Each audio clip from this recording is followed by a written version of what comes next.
Hello guys, आज म घुम्न आएको छु साथीहरूसँग। साथीहरू उता छ, म चाहिँ हल्का भिडियो ब्लग बनाउँ कि भनेर न्यू ब्लग अहिलेसम्म हालेको छैन। कति भयो युट्युबमा, त्यही भएर मैले बनाएको। अनि के छ त, यो चाहिँ झोलुङ्गे पुलमा म भिडियो बनाएको। यो चाहिँ राम्रो पानी छ कि, जाडो शीतल ठाउँ छ। अनि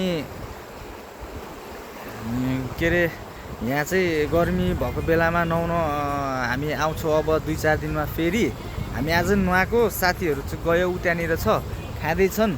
म चाहिँ अब एकछिनमा जान्छु, मलाई नि भोक लागिरहेछ। दामी छ के यी झोलुङ्गे पुल, हेर्नु न, दामी छ। खोला माछा पनि पाइन्छ, माछा नि मारेको, माछा मारेर खाएको आज हामीले। अनि ल गाइज, कमेन्ट सेयर अनि सब्सक्राइब गरिदिनु मेरो च्यानललाई है। मेरो च्यानल चाहिँ रबिन गोले भनेर हानेपछि आउँछ। अनि सब्सक्राइब गरिदिनु होला। साथीहरूले सहयोग साथ सपोर्ट एकदम गरिदिनु होला, फलो गरिदिनु होला सबैजनाले। यस्तै तपाईँहरूको साथ भयो भने यस्तै राम्रो ठाउँहरू तपाईँलाई देखाउँछु म। पहाड यस्तो छ दामी, गर्मीमा चाहिँ घुम्न आउने ठाउँ हो कि साथीहरू। यो एकदम क्या दामीको हावा चलिरह।